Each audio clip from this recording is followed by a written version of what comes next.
Hi there, hello. So I just saw that the Wuthering Wave tier list is now up on the blah, blah, blah, blah, blah. I'm sorry, I don't know how it's pronounced. My bad. So it's up, and I kind of wanted to go over it to look at the criteria, what they want to say about the tier list. They have made tags, similarly to the Star Rail recent updates, and I kind of want to look through it, give my opinion, as much of what kind of opinion I can have, since I'll say what I think.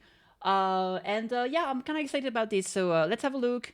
Yeah, let's just get into it. So first of all, about the tier list.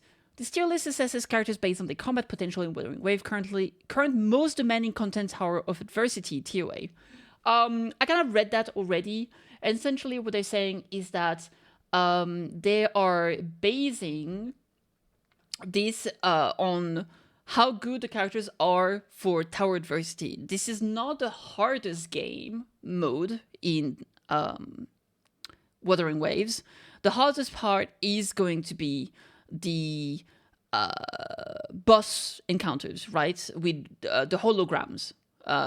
This is going to be the most difficult things, but because they are only single targets and they're going to completely cancel some of the kits, it's not very interesting to look at how characters like compare to each other for holograms specifically, because it really skews what is necessary to fight there.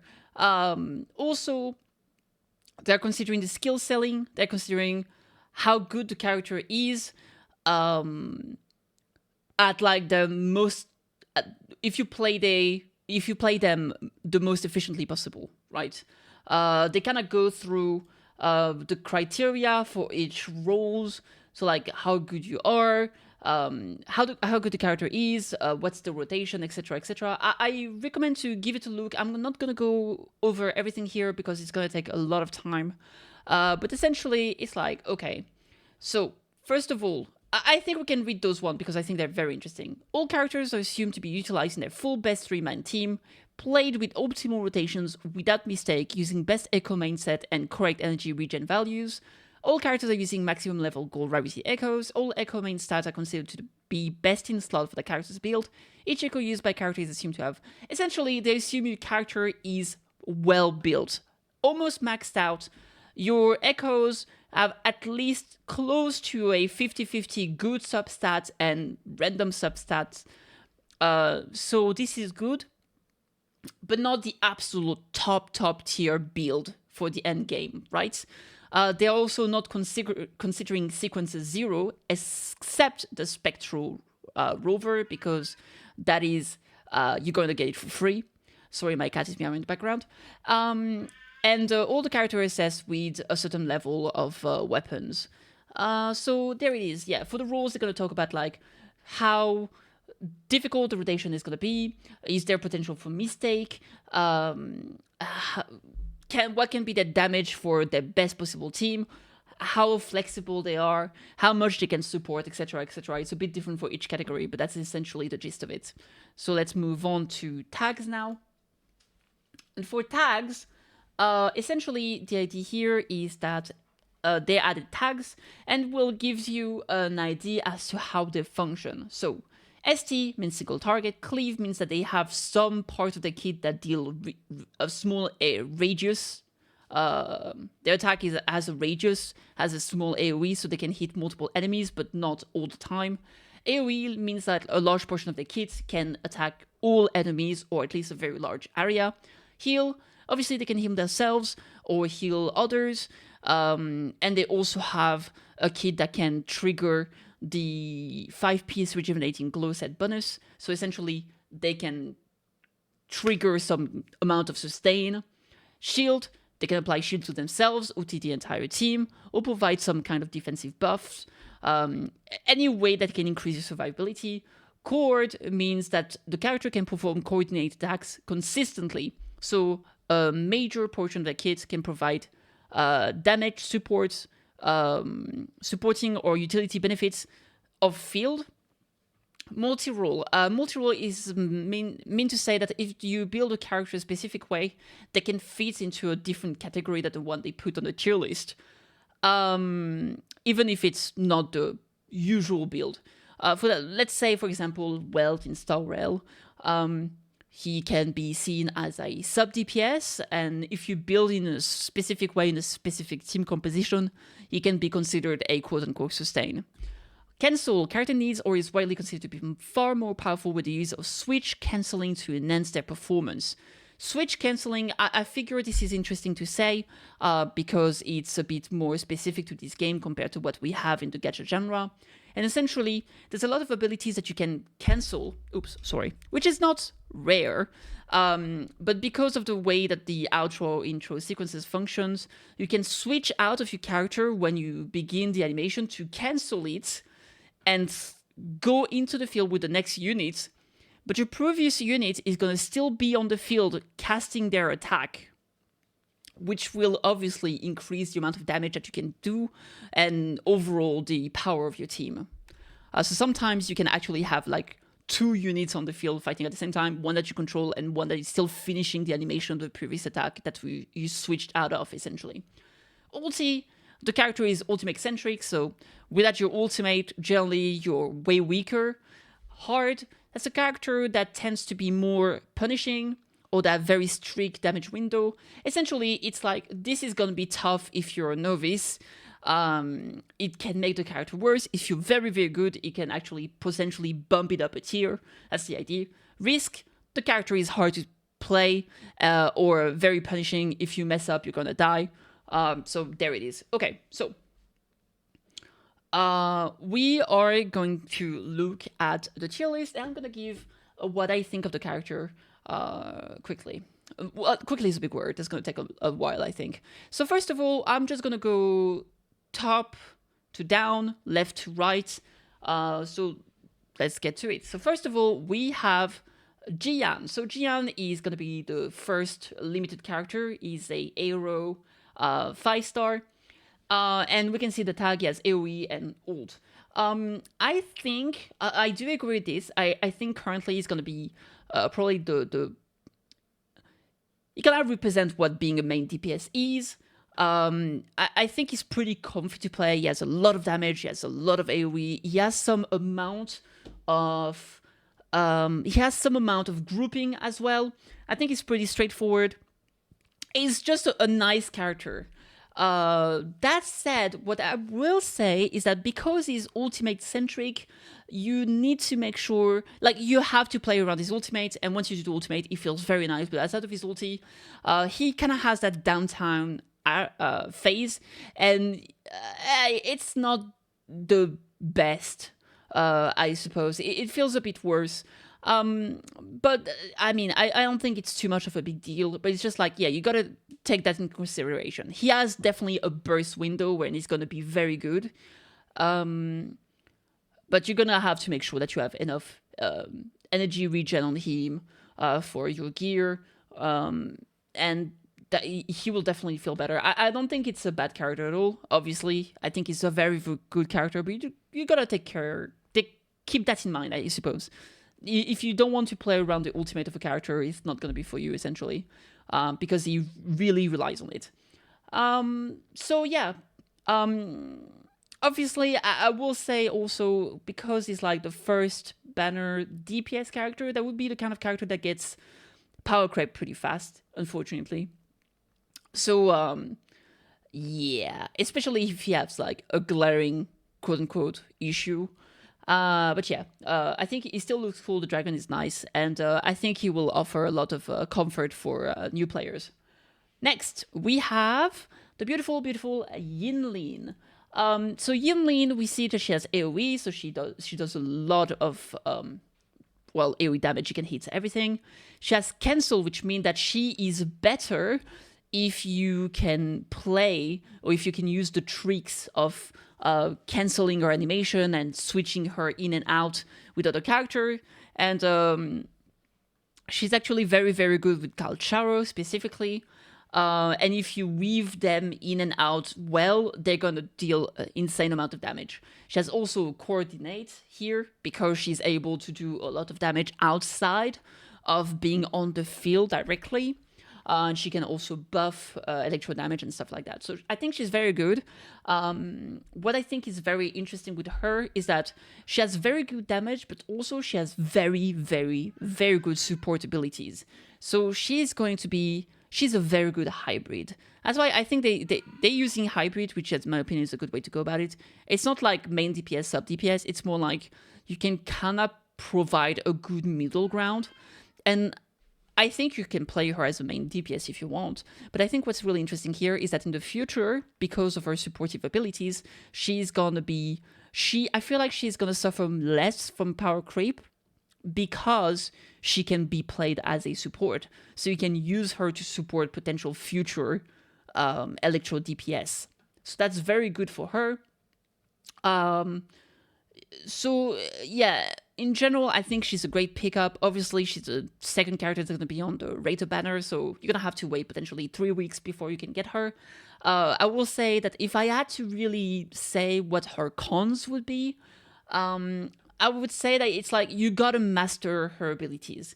You got to master how to switch cancel or how to animation cancel. You're gonna have to learn how to use those abilities to really unlock her full potential. I think she's still good without those, but you're definitely gonna lose on some of that aspects. So yeah, there. Support, we have Verena over here. I don't really know what to say because I think at this point everybody knows it. Okay, she has strong heals, she has amazing buffs. Her outro is insane. She is incredibly fast. She doesn't need to be on field for a long time. She can revive or stop your character from being killed. She's gonna be incredibly comfortable. If Jian is the comfortable DPS, she's the comfortable support. She's going to make your experience that much better just from having her. You can slap her into any team, and she's gonna be great. The only con I could even think of is if you want your 5-star character to be on field and feel special, maybe she won't feel that way because she's a support and you go in, skill, go out, and then you play with other characters. I'm sure some people are going to try to make her a DPS. I mean, some people try to make Ember a DPS, so, that's possible. But yeah, that's definitely not the niche that she's going to fulfill. So yeah, maybe if you don't like the way she looks, if you want to be a hardcore gamer who doesn't use healers, I guess that's the bad point about her. But yeah, she right now she's busted. Okay, next we have Kalcharo. So Kalcharo, I kind of talked about it earlier, but so he's very, very good with Yinlin. I assume that he's lower here because he's gonna be, well, they say cancel hard, ulti-centric. So essentially he's kind of like Jian, just weaker. And also I think he's way more restrictive than Yinlin is. He doesn't have that flexibility that she provides. And obviously he's gonna have a rougher time against power creep, in my opinion, because when there's gonna be a stronger electro main DPS, he won't be able to pivot into being a support, right? So yeah. Apart from that, I think he has an incredibly high ceiling in terms of damage potential. It feels fun to play from what I've seen and from what I've heard. But I think it kind of feels like one of those characters, like it gets you incredibly involved, and that sounds a bit counterproductive because, like, well, if you're playing a game, of course you're involved, but like you have to be on top of your game, otherwise you're gonna get slapped. So yeah, anyway, I think you're gonna have to learn him. You're gonna have to play his cancelled properly, otherwise you can get punished because he has some long animations, and then it can be a bit rough. Next, let's move on to Angkor. So Angkor, I think she's quite good. She's in 0.5. By the way, tier 0 is like super OP. 0.5 is like very, very good. Tier 1 is very good. Tier 2 is okay. And tier 3 is like, eh. That's kind of how I read it, essentially. So anyway, Anchor. So she has cleave, so she has a lot of ability. They have decent amount of AoE. It's not going to be as good as someone like Yinlin, but it's still a pretty good amount of AoE, so that's going to be quite nice. I think she can be quite good for like the overworld, for example. So that's something. That said, she relies on her ulti in some ways, and she has that hybrid aspect where like outside of her ulti, she attacks at range, and when she ulti, she attacks at melee.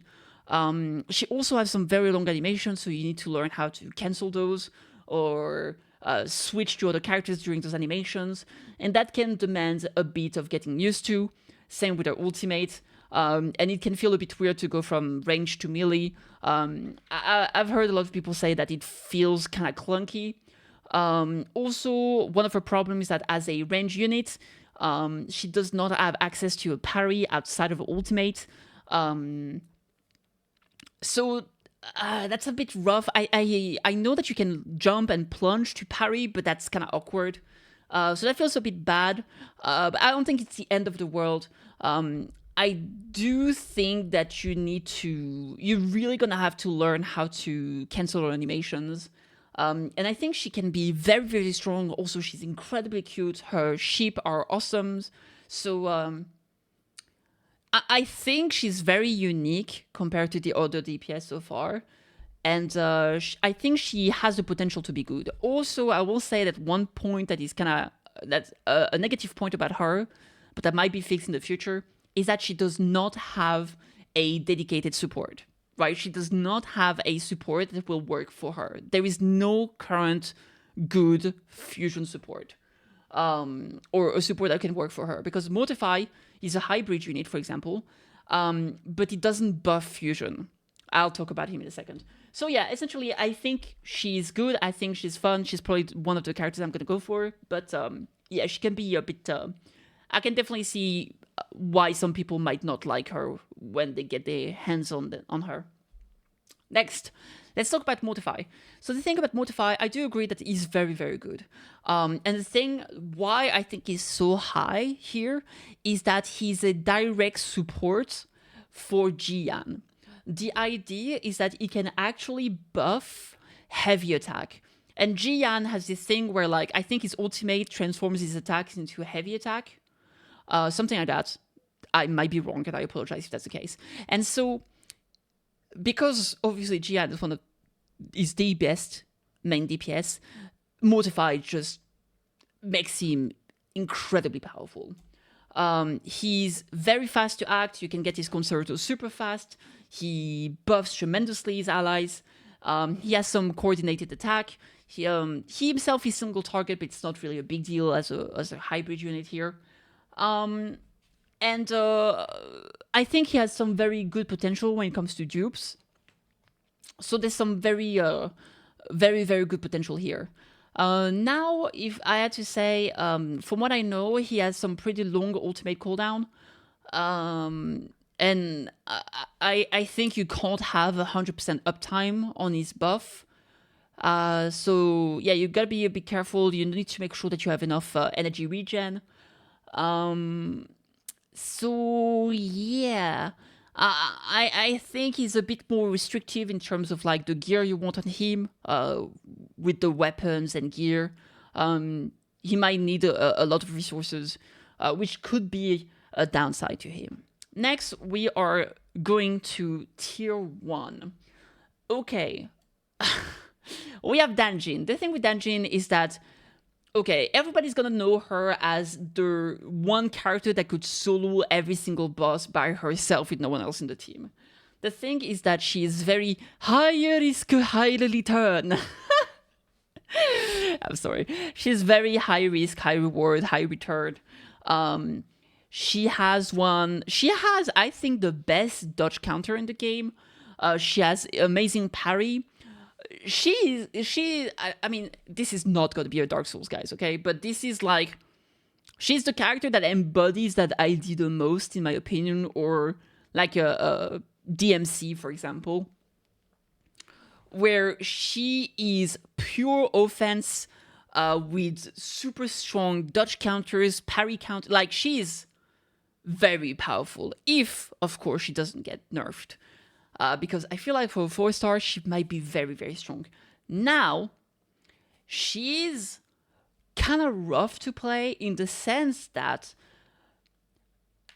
I think she uses her own health to deal a lot of damage. So you're always going to be pretty low HP. That said, monster, like at high difficulty, monsters are going to one-shot you, like if you do holograms, for example, and stuff like that. But against other monsters, she is still going to be at risk, which can make her... I feel like this is gonna make or break her. Like, I think a lot of people are either gonna love her or hate her because they feel like, well, I can't make a single mistake, right? So that's very punishing. Grey Raven. But yeah, anyway, I think she's kind of cool. But she's very selfish. And I think that kind of limits her for the future. Anyway, the future of the game. I think she's gonna struggle because of that. But for now, she's obviously very good. Next, the Rover. The Rover is, in my opinion, very good. It's actually incredible to me that we have a main character that is so good in a gacha game. It's actually insane. So the thing that, first of all, he can fit into basically...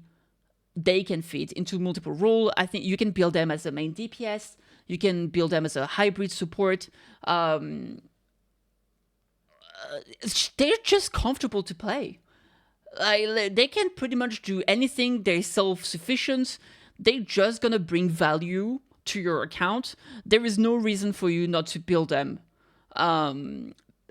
Especially because you get like a free weapon.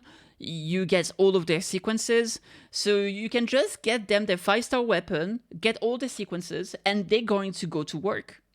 So that's very, very comfortable. They have good damage, good utility, they can feel their forte gouge quickly, and they're pretty fast as well, you know? I think their outro also gives them like, they slow time around the next character for like 3 seconds, which is incredibly good. But yeah, if I had to say, what could be the cons for them is like maybe where do you like what kind of team do you build around them, or like once you have stronger units like top tier DPS, how do you make them fit? Because like if you have Gian, you probably don't want to have Mortify and Rover, or you probably don't want to have Rover instead of Mortify. You probably want to have Calcharo instead of Rover. So it's kind of tough. I'm not too sure what kind of team you can build here, but I mean, I'm curious to see. I'm gonna try personally.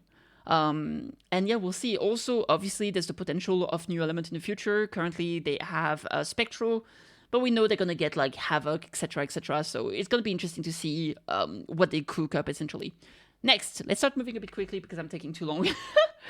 Sanhua, in my opinion, Sanhua is one of the coolest. Oh my god, sorry, one of the most interesting character in the game. I think she looks great. I think her kit is super fun. She just looks great and feels nice. That's what I would say. She feels very fast, very fluid, and I love the idea of you place a different kind of ice shards and then you make them explode. She has that timer thingy with the forte.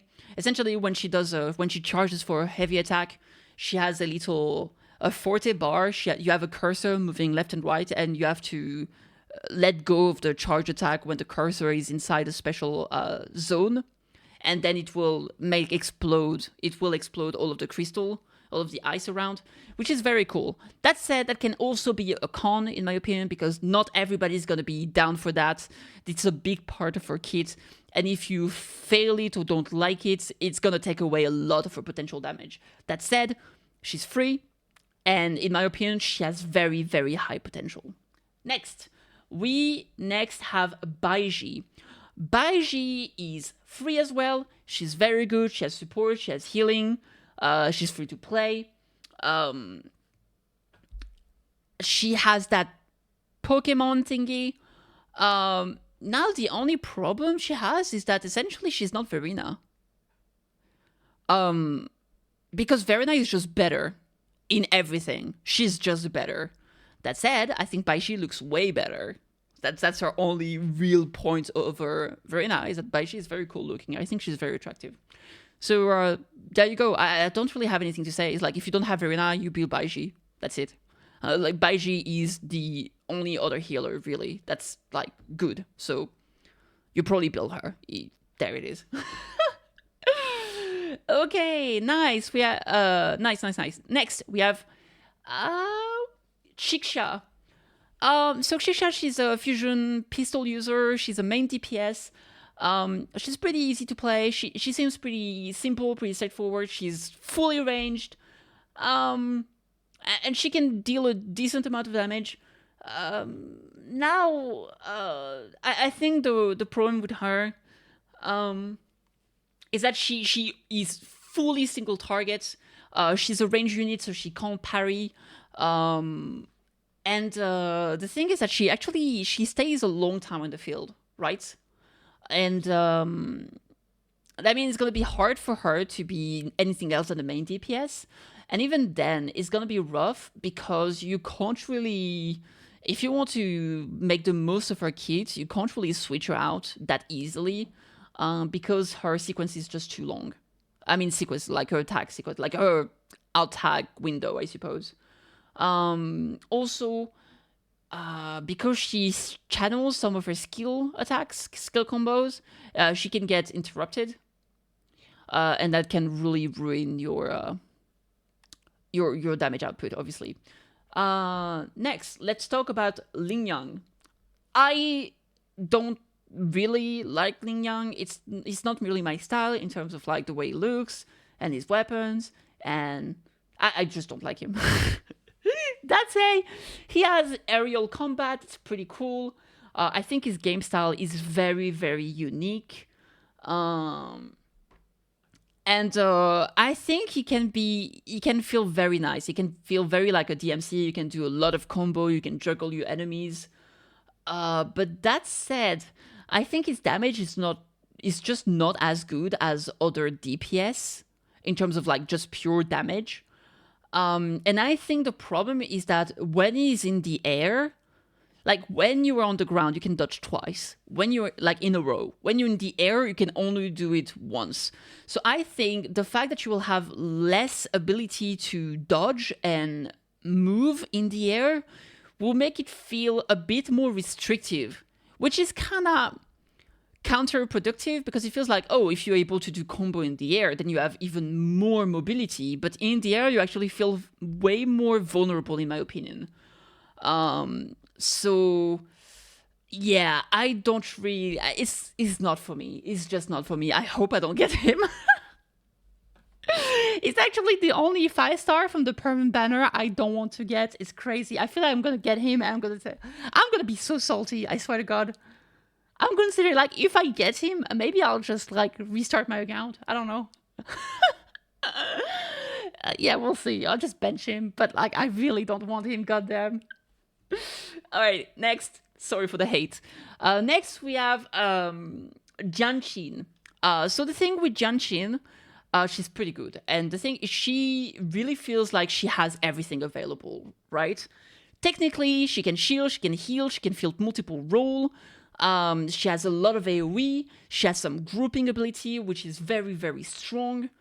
But the problem is that she's not the best at any of those things, right? It's like the jack of all trades and master of none, which, by the way, is an expression that's poorly used. Jack of all trade, master of none is actually something that is, the full quote actually says that being a jack of all trade is better. But whatever, story, I'm being pedantic, that sucks. Anyway, she has some issues. She is not the best at any of those things. She takes way too long on the field if you really want to deploy her self-heal, her shield, etc., etc. So she feels kind of weird as a support at times. And it's just weird. Like, she's a support, but she wants to stay on the field. It's just, it doesn't kind of work. She has long animations as well. It's just, she just has some issues. I feel like she feels a bit clunky. And that's really the big problem with her. They did say they would look into her and potentially rework her, so I really hope that they get some love, because I like her. I like her design. She looks cool. She has that grouping ability. I feel like she could be top tier. I feel like she could be a Venti, essentially, of this game. But right now, she doesn't have that quick get in, get all of your useful stuff out there, do some cool moves, and then get out. Right now, she takes too long on the field, and she doesn't feel comfortable enough, in my opinion. Next, we have Yuan Wu. So the thing with Yuan Wu is he's free also, so that's kind of nice. That said, he's one of the only units who scales off defense percentage, right? And he has some cool moves. I would say the only very cool things about him is that he can actually place like a turret, like he places a pillar that just sends electro attack, so he can be off field and deal damage. He has some amount of AoE as well. That's pretty nice, but the problem is that I just don't know where you want to use him, really. Like, maybe if you have Yin Lin, but you don't have Calcharo, and even then, I don't really know, because I don't remember exactly, but I don't think he directly buffs electro damage for his other teammates. It's just that he has some electro damage himself. So yeah, I don't know. I'm not too convinced, to be honest. Yeah, there it is. That's kind of...